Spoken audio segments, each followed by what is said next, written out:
제가 본문 말씀 봉독하겠습니다. 내게 주신 은혜로 말미암아 너희 각 사람에게 말하노니 마땅히 생각할 그 이상의 생각을 품지 말고 오직 하나님께서 각 사람에게 나누어 주신 믿음의 분량대로 지혜롭게 생각하라. 아멘. 본문 말씀 로마서 12장 3절 말씀, 하나님께서 주신 믿음의 분량대로 깨어 생각하라는 제목으로 선포하도록 하겠습니다. 본문 말씀을 중심으로 하여서 앞쪽에는 우리의 몸을 하나님께서 기뻐하시는 거룩한 산 제사로 바치라는 말씀이 있어요. 예배의 삶을 살라 하는 말씀이죠. 그리고 본문 말씀을 기준으로 뒤편에는 성도가 서로 사랑하고 이웃을 사랑하고 원수까지 사랑하라는 그 성도의 사랑의 삶에 대한 명령이 있어요. 그러니까 본문 말씀을 중심으로 그 앞도 뒤도 성도가 실천해야 할 바를 가르쳐 주신 거예요. 어떻게 살아야 하는가. 그리고 이 본문 말씀은 그러한 하나님께서 명하신 예배의 삶, 사랑의 삶을 살 때에 우리가 죄악에 빠지지 않고 하나님께 연합될 삶을 살게 해주시는 그런 지침과도 같은 말씀입니다. 하나님께서 기뻐해 주시는 삶을 살게 된다는 것은, 그러니까 이 본문 말씀이 가르쳐 주시는 삶은 우리를 기뻐하게 해주시고 만족하게 해주시고 하나님께 영광 돌리게 해주시는 그런 삶이에요. 진짜 의미 있는 생명의 삶. 거기로 인도해 주시는 나침반과 같은 말씀이에요. 본문 말씀이. 본문 말씀은 우리가 하지 말아야 할 생각과 해야 할 생각을 가르쳐 주고 계세요. 이런 생각은 하지 말라. 이런 생각을 하거라. 이렇게 가르쳐 주세요. 하지 말라는 것은 하나님께서 내게 주신 믿음의 분량을 기준으로 하여서 그 믿음의 분량을 넘어서는 어떤 교만한 생각들, 교만한 목표들, 이런 생각들을 품지 말라. 자신의 믿음의 분량의 그 선에 맞는 생각을 하고 그걸 넘어서지 말라. 이게 하지 말라고 하신 것이고, 또 우리가 하라고 명하신 것은 그 믿음의 분량에 맞게 어떻게 하나님을 예배할까? 어떻게 형제를 사랑하고 이웃을 사랑하고 원수를 사랑할까? 그 자신에게 주신 믿음의 분량에 맞는 생각을 진중하게, 진실하게 깨어 하라는 거예요. 교만한 생각을 하지 말라. 이 말씀에만 우리가 너무 생각을 하면 이렇게 뒤로 물러서듯이 이렇게 있을 수 있습니다. 그냥 자중하고 조용히 있어야지. 그게 아니라 그건 태만이 될 수 있죠. 뒤로 물러나는 건. 교만한 생각도 품지 말되, 그러나 뒤로 물러서는 태만과 이런 소극적인 자세를 취하는 게 아니라 믿음의 분량에 적절하게 정신을 차리고 생각해서 그 복된 찬양의 삶을 살라. 이렇게 명해 주시는 거예요. 그렇게 인도해 주시는 것이죠. 6절부터 그리스도의 한 몸이 된 성도가 서로 사랑하는 삶에 대해서 말씀을 해주십니다. 여기서 하나님께서 각 성도들에게 나누어 주신 여러 가지 은사들이 나와요. 하나님께서 주시는 은사들은 여기 기록된 것보다 훨씬 더 많습니다. 성경 다른 곳들을 보면. 여기서는 7가지를 말씀하고 있죠. 예언, 섬기는 일, 가르치는 자, 위로하는 자, 구제하는 자, 다스리는 자, 긍휼을 베푸는 자, 이런 거예요. 본문 말씀을 이러한 은사들을 활용하여 형제를 섬기는 삶에 적용하면 이렇습니다. 이런 은사들을 받아 형제들을 섬기는데 사용할 때에 교만하게 자신에게 주신 믿음보다 더 큰 어떤 일을 막 하려고 해서는 안 돼요. 아직 저의 믿음으로 내가 무슨 종교개혁 같은 거를 이 시대에 이루겠다, 이런 생각을 하면 안 되는 거예요. 지금 오늘 내 믿음에 맞는 순종을 하는 거예요. 또한 은혜가 아니라 자신의 능력이라고 생각하는 그런 교만한 생각들, 지나치는 생각들을 다 버리는 거예요.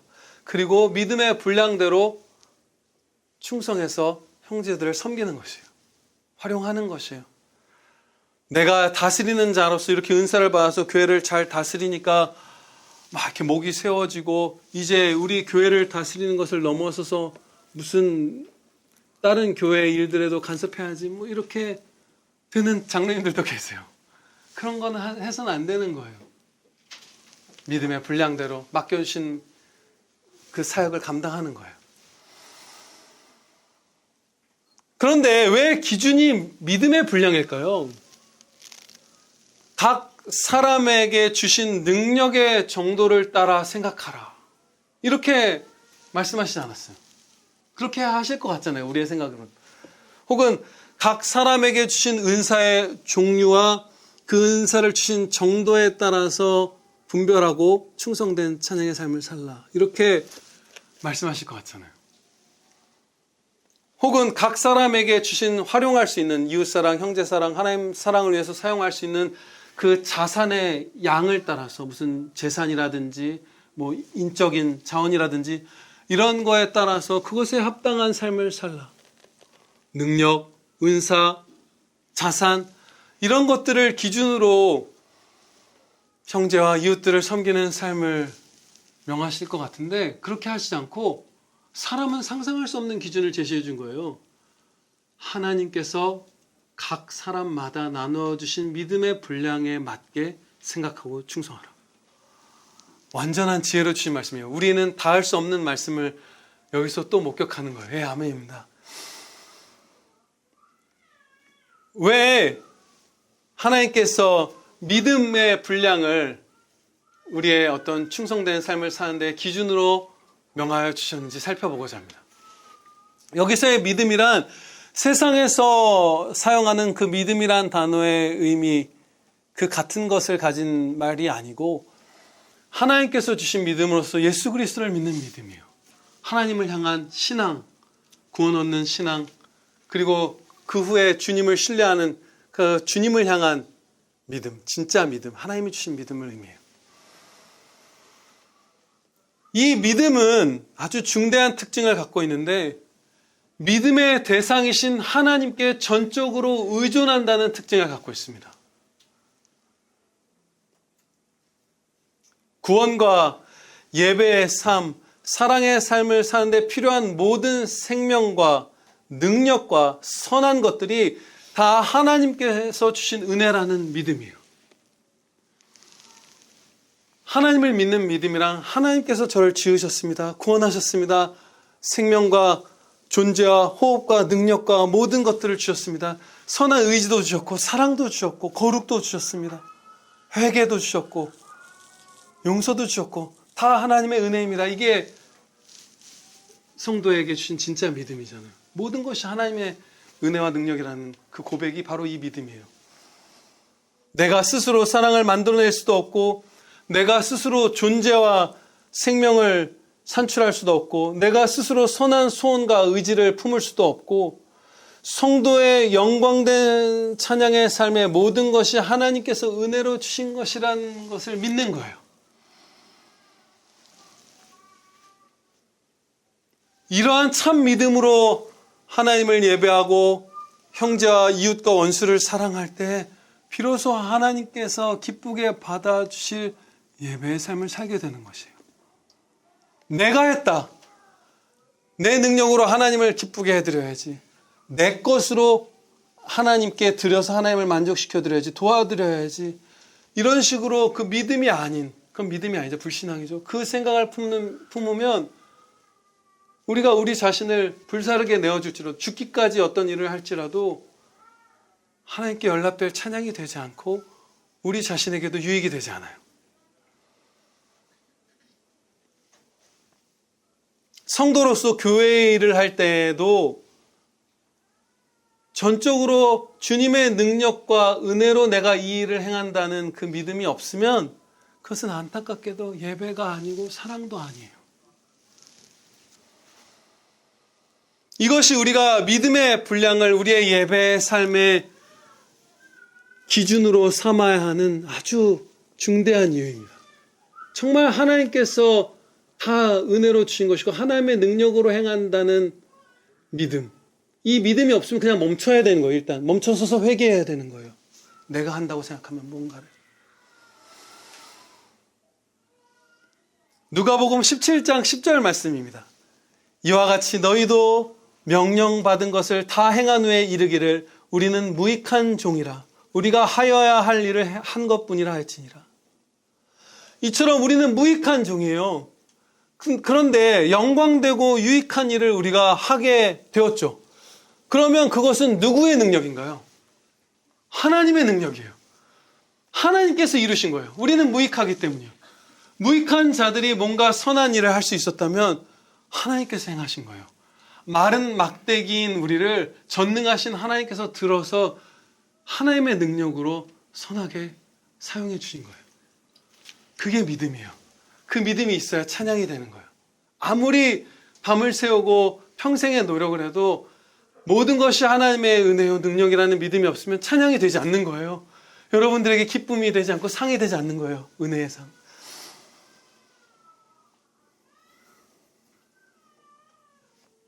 이 진리와 관련하여서 베드로전서 4장 10절로부터 11절 말씀이 우리에게 깊고 풍성한 가르침을 줍니다. 아기들이 많이 울죠. 그래도 우리 너무 거기에 마음 쓰실 필요 없어요. 평안하게 들으세요. 저는 너무 괜찮거든요. 먼저 10절 말씀입니다. 베드로전서 4장 10절입니다. 각각 은사를 받은 대로 하나님의 여러 가지 은혜를 맡은 선한 청지기 같이 서로 봉사하라. 우리가 서로 섬기고 사랑하는 일들은 하나님께 은사를 받아서 하나님의 은혜를 전달하는 일이라고 말씀해요. 내 것을 주는 게 아니라 하나님의 은혜를 전하는 거예요. 내가 산출한 능력이 아니라 하나님께서 값없이 주신 선물로 받은 은사로 섬기는 거예요. 내게 아무것도 없는 거예요. 하나님께 받은 것으로 그냥 거저 나누는 거예요. 이것을 믿는 믿음. 전적으로 의존된 자라는 믿음. 이 믿음의 분량대로 선한 소원을 품고 기도하며 사랑의 삶을 살라는 거예요. 찬양하라는 거예요.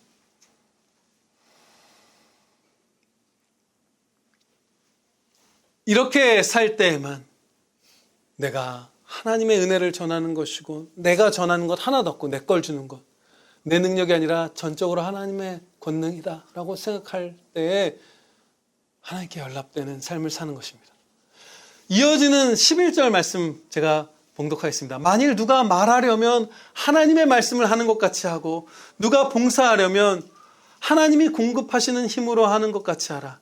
이는 범사에 예수 그리스도로 말미암아 하나님이 영광을 받으시게 하려 함이니 그에게 영광과 권능이 세세 무궁하도록 있느니라. 아멘. 내가 스스로 공급하는 힘으로 하듯이 봉사하는 것이 아니고 하나님이 공급하시는 힘으로 봉사하고. 근데 우리가 하나님께 힘을 공급받아서 무언가를 하다가도 순간 내가 한다고 생각해요. 제가 하나님의 은혜로 설교하다가도 내가 설교하지 내 능력으로 이렇게 생각할 수 있는 거예요. 여러분도 마찬가지예요. 장로님 아침부터 청소하시고 정말 다스리는 은사를 받으신 분답게 친절하게 하시도록 다스리는 은사의 그 어원을 보면 친절하다는 뜻이 담겨 있어요. 우리 장로님 친절하시잖아요. 그래서 제가 확신했어요. 정말 친절하고 분별력 있고 그러면서 아주 진중하고 어쩌면 우리 장로님이 가정에서 보여지는 모습보다 더 여기서 친절하고 더 신중하고 더 영광될지 몰라요. 그것은 이중인격이 아니라 은사예요. 다스리는 은사를 하나님께서 장로님에게 주셨기 때문에 여기선 여기서의 하나님의 은사가 빛을 발하는 거예요. 그런데 그렇게 하시다가도 내가 이렇게 성품이 좋구나. 난 이렇게 훌륭한 자구나.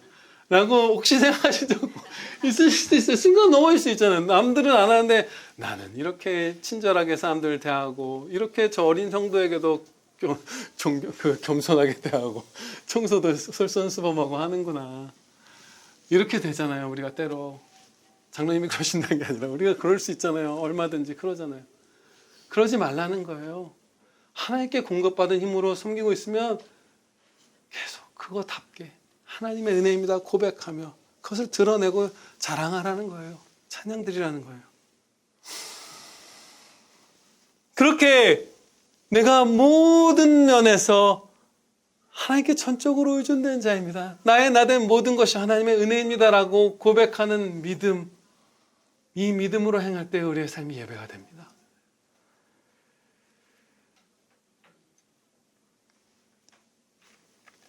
만약에 여러분의 삶에서 어떤 한 부분이라도 그 선한 것을 내가 해냈다는 생각이 들기 시작하면 거기서 바로 멈추세요. 거기서 그 마음을 이렇게 한켠에 품은 채로 이런 일도 해봐야지, 저런 일도 해봐야지, 이러한 생각을 우리가 품지 말고 멈춰섭시다. 그래야만 합니다. 그래서 아닙니다, 아버지, 나의 나된 모든 것이 하나님의 은혜입니다라고 고백하고 용서를 구하고 용서받은 죄인으로서 다시 전진하는 거예요. 하나님의 은혜입니다. 예, 아멘입니다.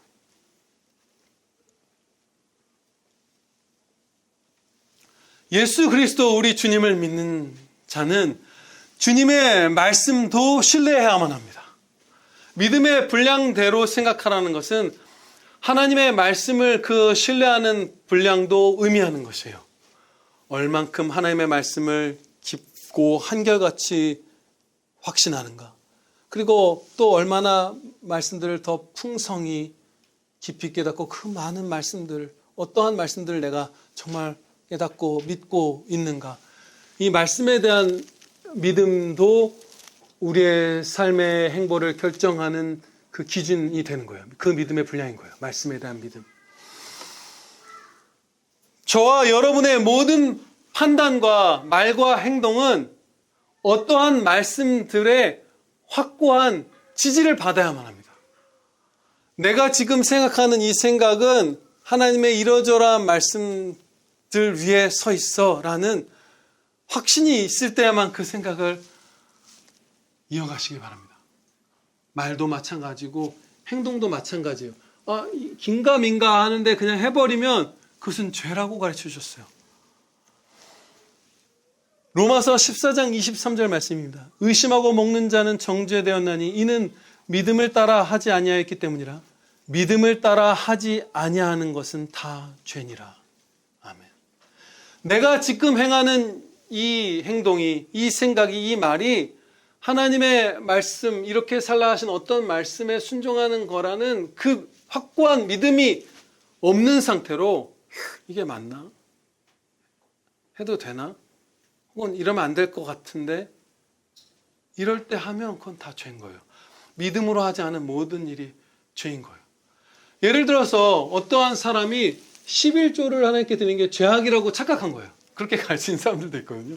사실은 이 신약 시대에 10의 2조, 3조를 우리가 사모해야 되는 시대고 여러분들 많이들 그렇게 살고 계시죠. 얼마나 감사해요. 그렇죠? 그런데 11조 같은 것은 목사들이 무슨 돈을 벌려고 만들어낸 게 가짜 교리다, 막 가짜 말씀이다 이렇게 하는, 돈 벌려면 목사 안 하면 알 텐데 아무튼 그렇게 말하는 사람도 있죠. 그래서 착각한 거예요. 어떤 성도가 11조는 악한 거야. 그런데 그 사람이 만약에 11조를 했다고 생각해 보세요. 드렸어요, 하나님께.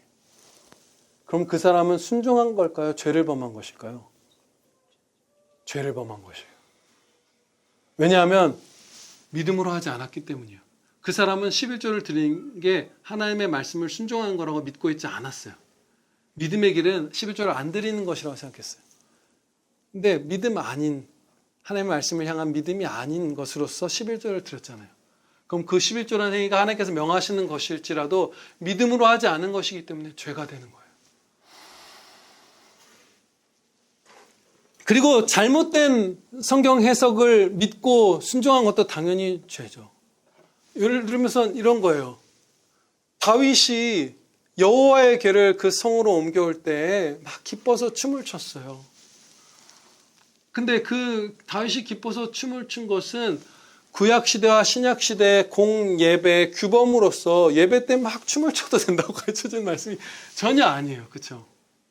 근데 그 말씀을 근거로 예배 때 막 춤으로 막 찬양을 드려도 된다고 하는 사람도 있어요. 신나서 춤출 수 있어요. 저도 춤을 춰요. 하나님의 은혜로 신나서. 제가 여러 번 말씀드렸죠. 정말 강의 시간에 신대원을 다닐 때 하나님의 말씀을 풍성히 막 깨닫고 배우면 그거가 기쁘고, 또 이것을 교회에 가서 여러분들에게 나눌 것이 기뻐서 무슨 뮤지컬에 나오는 배우처럼 막 촐랑촐랑 뛰면서 막 춤추면서 노래하면서 그렇게 지하철역까지 뛰어갔어요. 당연히 또 그런 거예요. 그렇게 할 수 있어요. 그러나 구약에서도 신약에서도 가르쳐 주시는 바, 예배 때 우리가 막 춤을 추고 막 그렇게 할 수 있는 게 아니에요. 그것은, 춤이라는 것은 굉장히 주관적인 거잖아요. 이렇게 하는 것이 하나님께 영광을 돌린다는 의미로 생각하는 사람도 있지만, 이렇게 쫙 하는 것이 신난다 하는 의미로 생각할 수도 있고, 이 구체적인 언어가 아닌 이 바디랭귀지로서 공예배 때 여러 사람이 함께 드리는 예배를 드려서는 안 돼요. 성경의 가르침을 거스르는 거예요. 지지를 하나도 못 받는 정도가 아니라 거스르는 것이죠. 그런데 정말로 믿는 거예요. 다윗도 이렇게 춤을 췄으니 우리도 예배 때 춤을 춰도 된다. 막 공예배 때. 그러면 믿음대로 행한 거죠. 그러나 그것도 죄예요. 왜냐하면 성경을 가짜로 해석해서 믿었기 때문에. 그럼 여기서 믿음으로 행하는 건 무엇인가? 성경 말씀을 정말로 기도하며 깨어서 바르게 해석하고 믿고 그대로 순종하는 거예요. 바른 해석을 따라 믿음을 가지고 충성하는 것. 이것이 하나님께 연락될 예배의 삶입니다.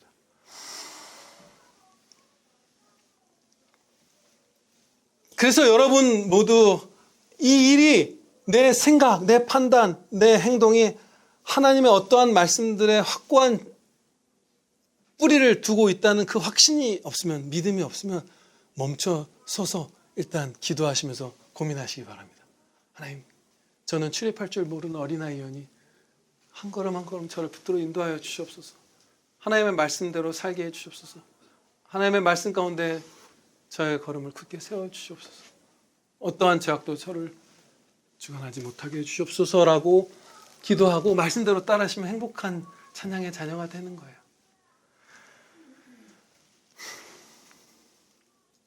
본문 말씀은 우리에게 각자에게, 저와 여러분 각자에게 주신 믿음의 분량을 넘어서는 어떠한 교만한 생각을 갖지 말라고 하세요. 내 믿음의 분량을 넘어서는 어떤 큰 일을 해야 되겠다, 이런 생각들도 금하시는 말씀인 거예요. 더욱 큰 일을 하게 해주시는 성도들의 특징은 무엇인가요? 특징이 있어요. 무슨 인종이나 나이나 성별이나 학력이나 이런 것들이 아닌 특징이 있습니다. 그런 외부적인, 우리가 외모라고 말하는 그런 특징이 아닌. 여기서 큰일이나 사람이 보기에 큰일이 아니라 하나님 보시기에 큰일이죠. 그 가장 크게 쓰임받은 목사님 중에 하나인 존 버년 목사님 같은 분도 당대에 어떻게 보면 그렇게 사람의 눈으로 보기엔 크게 쓰임 못 받았어요. 한 번도 학교를 졸업한 적이 없고 아무 학교도 못 나오고 가난하게 태어나서 가난하게 살고 옥에 갇히고,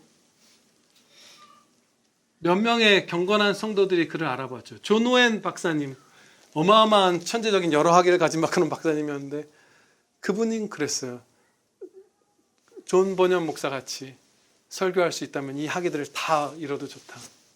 그런 성도들에게는 존경받았지만 하나님 보시기에 큰 삶을 살았던 거예요. 그런데 물론 나중에 그 철로 혁정이 세계에서 가장 많이 팔린 책이 되죠. 그 존 버년 목사님의. 어마어마한 거예요. 그런데 이러한 하나님이 보시기에 크게 쓰임받는, 진짜 크게 영광되게 쓰임받는 성도의 특징은 무엇인가? 성도라면 누구나 알기 쉬운, 누구나 안다고 할 만한 그런 말씀들을 한결같이 믿고 더 철저하게 믿는 사람입니다. 어떤 때는 믿었다가 어떤 때는 믿지 않았다가 하는 그런 사람이 아니라 정말 한결같이 하나님의 말씀을 믿는 사람이에요. 정말 벗어나지 않은 사람이에요. 그 쉬운 말씀들에서, 이유식 같은 말씀들에서. 그리고 여러 고난과 핍박 속에서도 하나님을 의지해서 그 환난을 통과하는, 충성되게 통과하는 자입니다. 주님을 따라서 피하는 게 아니라, 도망치는 게 아니라 주님을 따라가면서 승리하는 자예요. 근데 그 믿음 하나님께서 주신 거예요. 겸손해야 돼요. 단지 신학을 지식적으로 암기하고 막 표를 만들고, 그것 귀중한 일인데요. 네, 그것에 머무르는 사람이 아니라 하나님의 말씀을 정말로 확신하고 순종하면서 또 더 사모함으로 깨닫게 해주시기를 구하면서, 이 말씀이 생명의 말씀입니다. 세상 전체보다도 하나님의 말씀이 귀한 보배의 말씀입니다라고 하면서 하나님의 말씀을 정말로 정말로 바르게 깨달은 그런 사람들, 그리고 믿는, 그리고 자신이 무익한 종이라고 믿고 나의 나된 모든 것은 하나님의 은혜라고 믿는 그런 사람들이에요. 이와 관련해서 바울 사도의 본이 본문 말씀에 담겨 있어요. 바울 사도는 지금 이 언급한 네 가지 특징, 크게 쓰임받는 성도의 특징은 낮아짐이죠. 어떻게 보면 겸손이에요. 오직 하나님께 모든 영광을 돌리는 진짜 믿음이에요. 그렇죠? 낮아진 믿음, 정직한 믿음. 이 본을 이 본문 말씀에서도 뿜어내고 있습니다. 여기서 이 12장 3절에서 우리가 일상에서 한 번도 아마 들은 적이 없는 그런 말투를, 어법을 사용하고 있어요. 진짜 위태한, 자칫 잘못하면 정말 나락으로 인생 갈 수도 있는 그런 표현을 쓰고 있습니다. 바울사도. 내가 너희 각 사람에게 말하노라. 이것을 행하라. 이렇게 말씀하고 있는 거예요. 심지어 어떤 사람이었죠? 그리스도인들을 잡아 가두고 죽이기까지 했던 사람이었잖아요. 그런데 갑자기 그리스도인들에게 내가 말하노니 이렇게 행하라. 너희 각 사람에게 내가 말하노라. 이 말투는 정말 강포하고 교만한 왕들이 주로 쓰는 그 말투예요. 그런데 바울 사도가 하고 있는 거예요. 이러한 심히 높은 권위의 발언이죠. 바울 사도가 지금 하고 있는 것은 엄청난 권위를 갖고 지금 하나님의 말씀을 선포하는 거예요. 그런데 이 높은 권위의 말 앞에 오늘 본문 말씀의 그 기준, 믿음의 분량이 정말 크다는 것을 나타내고 믿음을 고백하는 그 말이 앞에 나와 있어요. 내게 주신 은혜로 말미암아. 바울 사도는 성경 곳곳에서 자신의 사도직을 은혜라는 단어로 대치해서 표현하고 있어요. 지금 여기서도 그 같은 의미로서 사도직을 내가 은혜로 받았다. 내게 주신 은혜로 말미암아 내가 은혜로 사도직분을 받았습니다. 그러므로 내가 너희에게 말하노니, 이렇게 이어지는 거예요. 겸손한 사람, 정말로 하나님께 모든 영광을 돌리는 사람, 나의 나된 것이 다 하나님의 은혜라는 사람, 내가 한 것이 아니요 하나님의 능력이라고 고백하는 이 사람, 이 큰 믿음의 분량을 받아 진짜 정직하게 겸손해지고 낮아진 이 사람, 이 사람은 이렇게 지극히 큰 일에 쓰임받고 이렇게 두려울 정도로 권위 있는 말을 할 수 있게 된 거예요. 이 믿음의 분량에 합당하게 말한 거예요. 그런데 우리가 나의 나된 것은 다 하나님의 은혜였나이다. 내가 모든 사도보다, 일반 성도도 아니고 다른 사도 전부보다 더 충성하였지만 내가 한 것이 아닙니다. 하나님의 은혜입니다라는 진짜 이 어마어마한 믿음의 분량을 가진 자가 아니면 결단코 내가 너희에게 말하노니 이렇게 할 수 없는 거예요. 네, 바울 사도는 그걸 다 보여주는 거예요. 믿음의 분량대로 정신을 차리고 생각해서 그에 합당한 충성을 하고 있는 거예요. 지나치지도 않고 모자라지도 않고 딱 주신 믿음의 분량대로 충성한 모습을 보이고 있는 거예요. 그런데 여기서 지혜롭게 생각하라 이렇게 말씀하죠. 믿음의 분량대로 지혜롭게 생각하라. 근데 이 헬라어를 더 직역하면 정신을 차리고 생각하라는 말씀이에요. 정말 정신 차리고 신중하게 너희의 믿음을 점검하면서 그에 마땅한 소원을 품고 행하라. 이렇게 말씀해 주시는 거예요. 바울 사도는 그렇게 했던 거예요. 바울 사도의 믿음의 고백을 듣고 이제 다음으로 전진하겠습니다. 내게 주신 그의 은혜가 헛되지 아니하여 내가 모든 사도보다 더 많이 수고하였으나 내가 한 것이 아니오 오직 나와 함께 하신 하나님의 은혜로라. 자신이 다른 모든 사도보다 더 많이 수고하였다는 이 고백을 샌드위치처럼 앞뒤로 꽉 쌌어요. 내게 주신 하나님의 은혜가 헛되지 아니하여서 이렇게 충성했고, 그렇게 충성하였는데 그것은 다 하나님의 은혜다. 이 믿음이 있기 때문에 이 믿음의 합한 크게 쓰임 받는 자가 될 수 있었던 거예요. 저와 여러분 모두 이 겸손한 믿음의 분량에 따라서 충성하시기를 축원합니다.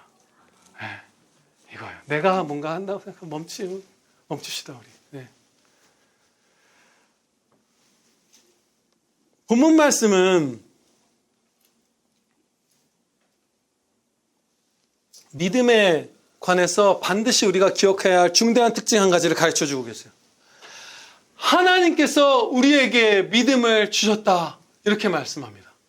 우리는 그래요, 아버지. 능력은 하나님께 공급받고 무슨 사랑도 공급받고 여러 환경들, 여건들, 기회들을 하나님께 받습니다. 그런데 그런 하나님께 기도하는 이 믿음, 하나님을 신뢰하는 믿음, 구원받는 이 믿음은 제가 품은 거죠. 제가 선택한 거죠.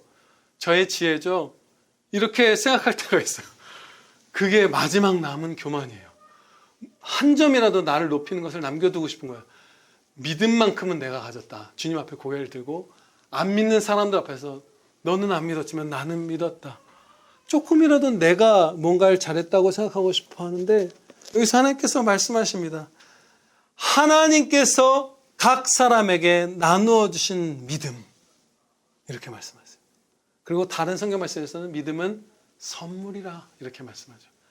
믿음 자체도 마지막 한 점까지도 다 하나님께 받은 은혜인 것이에요.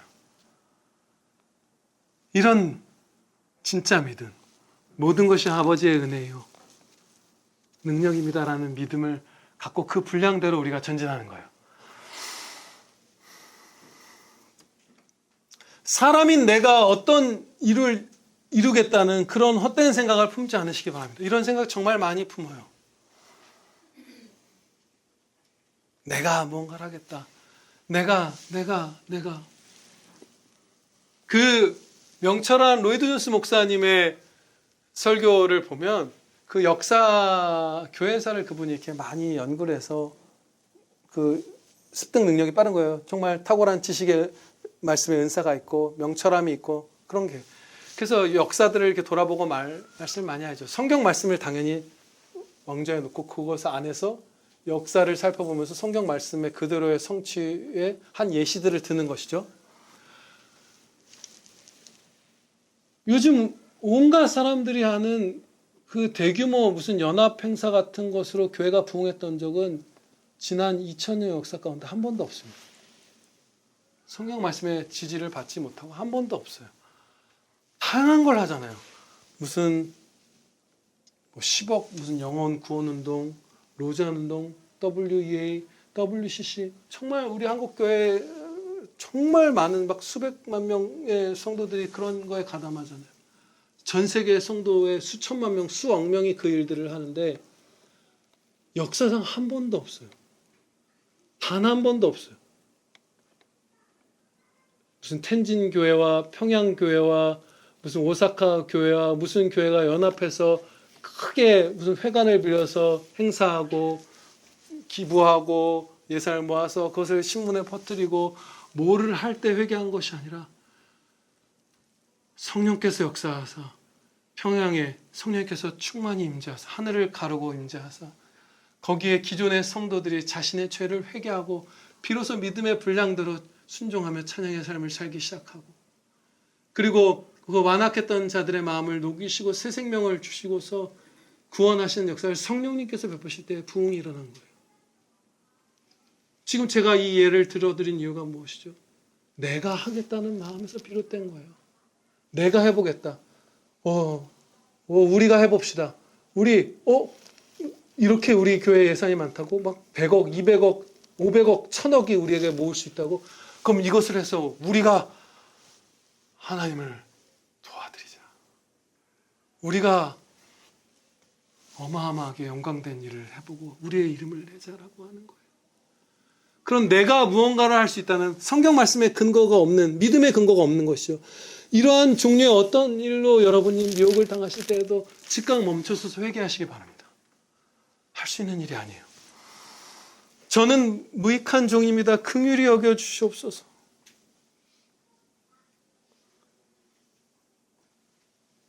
크게 정직한 고백이에요.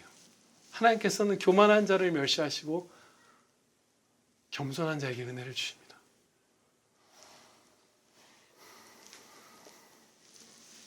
그 평양 대붕 운동의 그 성도들이 자신의 믿음조차도 은혜로 받은 것이라고 했던 진짜 은혜 구원을 믿는 성도들이었어요. 그런 성도들에게 은혜를 주시는 거예요. 부흥을 주시는 거예요. 내가 하는 자녀가 아니라. 이제 마지막으로 우리가 정신을 더 바짝 차리고 힘차게 주님을 찬양하는 그 행복한 삶을 사는 그 실천들, 이런 것들을 하면서 나아가고 마치도록 하겠습니다. 정말 우리가 믿음의 분량을 넘어서는 생각을 하기 쉽고 그것을 좋아합니다.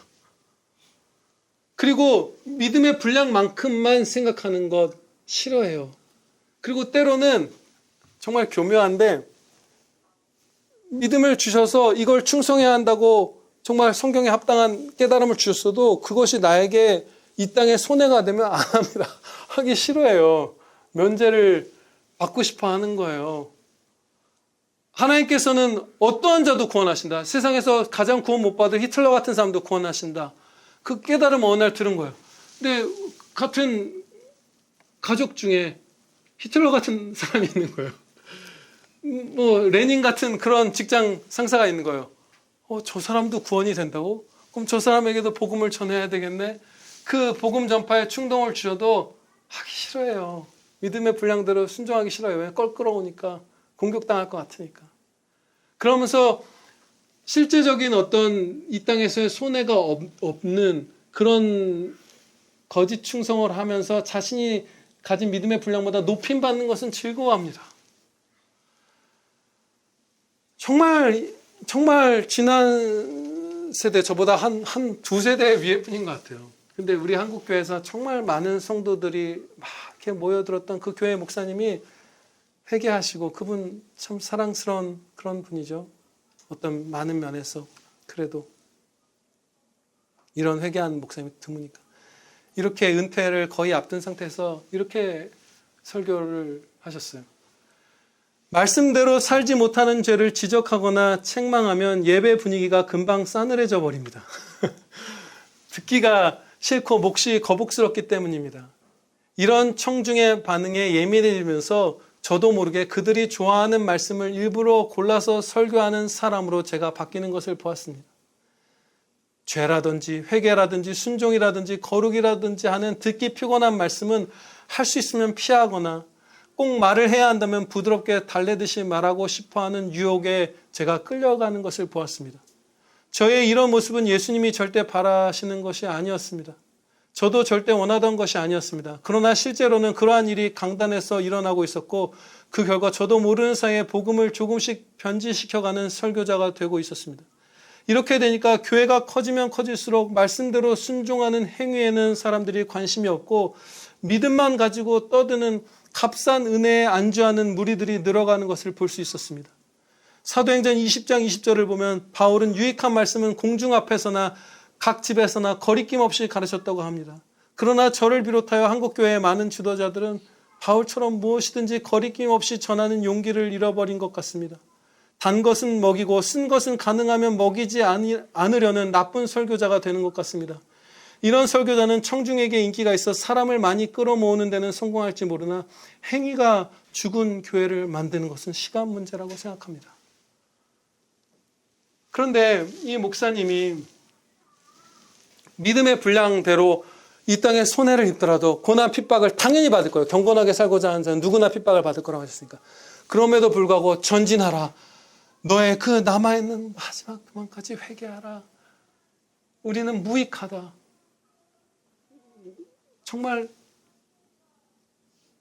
죄를 범한 흙에 불과한 존재다라고 가르치는 것, 그리고 그것에 벗어나는 교만한 믿음의 분량을 넘어서는 말씀을 마음을 품는 성도들을 엄중하게 책망하지 않고, 그러면서 막 사람들이 그냥 믿음에 관해서 떠드는 그런 사람들이 점점 늘어가는 것을 자신의 교회에서 목격했다고 했잖아요. 그런데 동시에 어떤 일을 행했냐면, 그 교회에서도 그렇고 그 교회와 유사한 다른 우리나라의 한국 많은 교회들에서 동시에 믿음의 분량을 넘어서는 어떤 것들을 맡기고 사람들을 높이는 일들을 행했습니다. 그 교회에서도 있었어요. 정말 자격 없는 자에게 모든 종류의 장을 맡겨요. 순장, 멘토, 목자, 무슨 가정교회를 세우면 작은 목사, 무슨 온갖 수많은 표현을 통해서 성도들을 높였어요. 믿음의 분량에 맞지 않게. 그래서 어떻게 보면 이 목사님은 자신의 사역에 상당한 실패가 있었음을 고백한 거예요. 수만 명이 모이는 교회예요. 이분의 교회에 부교육자로 있던 분들이 개척한 교회들, 거기에 성도들이 터져오고 성도들이 몰려간 거 합치면 막 수십만 명이에요. 근데 은퇴를 앞두고 수십 년을 사역한 다음에 이렇게 하게 한 거예요. 내가 그 듣기 싫어하는 말씀들을 안 할 때 사람들이 모여들었고 믿음에 관해서 떠들기만 하고 안주하는 사람들이 되었다. 그리고 온갖 장이 다 있었거든요. 거기 보면 뭐를 수료했고 무슨 멘토고. 제가 최근에 또 만나는 목사님들한테 얘기를 들어보면 가정교회를 했다가 교회가 깨지고 상처 있고, 가정교회라는 건 뭐죠? 담임 목사가 있고 왕 같은 목사가 있어요. 그러면 여러분들을 한 가정교회 다 지도자로 세우는 거예요. 우리 형우 작은 목사 이런 식으로 작은 목사 뭐 목자 이렇게 불러요. 그럼 모여서 예배 드리다가 한 달에 한 번 정도 이 메인 예배당으로 모여서 같이 예배 드리는 거예요. 뭐 이런 식으로 다양한 형태가 물론 있어요. 그러니까 뭔가 착 거느리는 거예요. 일반 성도들을. 그걸 그렇게 해서 아마 그거는 초대형 교회에서는 안 하고요. 거기는 부교육자들 여러 명, 막 수십 명, 100명씩 거느리잖아요. 부교육자 이름도 모르고 그렇게 살잖아요. 그런데 그게 아니라 좀 작은 교회나 중형 교회에서는 그 교육자들 몇십 명씩 거느리는 그 교만이죠. 할 수 없으니까. 한 사람 한 사람들을 쫙 이렇게 목사가 세워놓고 높이고 자기는 거느리고 성도들은 믿음의 분량 이상으로 교만한 생각을 품게 하는 거예요. 근데 그런 교회들이 결국은 한 십수년, 한 세대가 지났거든요. 가정교회 형태라는 게. 다 상처있고 다 깨져서 가정교회 하던 목사님들이 이제 가정교회 아닌 다른 전통에서 교육받은 목사님들 청빙하고 이런 것들을 봐요. 제가 지금 이 말씀들을 계속 하나하나 예화들을 말씀드린 이유는 무엇이죠? 믿음의 분량을 넘어서는 생각을 품는 것을 우리가 너무 좋아하고요. 믿음에 합당한 생각을 품었으면 그대로 핍박을 받을 그 길을 전진하는 것을 우리가 싫어해요. 그래서 쉬운 순종, 교회 안에 모여서 행사하는 거 엄청나게 많이 하잖아요. 너무 쉬우니까 성도끼리 모여서 무언가 짝짝꿍하고 모이고 뭐하고 행사하고 연극하고 춤추고 뭐하고 단기 선교 다 너무 쉽잖아요. 그런 것들 하면서 높이는 것은 하고 나가서 핍박받는 일, 욕먹을 일, 무식한 사람 취급받을 일, 대화가 안 통하는 사람 취급받을 일, 소수자 취급받을 일, 이런 일들을 안 하잖아요. 그렇죠? 입을 닫고 있잖아요. 정신을 똑바로 차려야 되는 거예요. 정말 정신을 똑바로 차려서 지나친 생각, 내가 무슨 순장이야, 내가 무슨 목자장이야, 내가 무슨 안수집사야, 내가 무슨 목사야, 아니라면 그 이상의 생각을 품지 말고 겸손히 지금 있는 자리에서 하나님의 주신 믿음의 분량대로 할 수 있는 일들은 충성하는 것이에요. 내 옆에 있는 사람들을 사랑하고 섬기고 복음을 전하는 복된 아들, 딸이 되시기를 주 예수 그리스도 이름으로 축원합니다. 예, 기도드리시겠습니다. 아버지 하나님,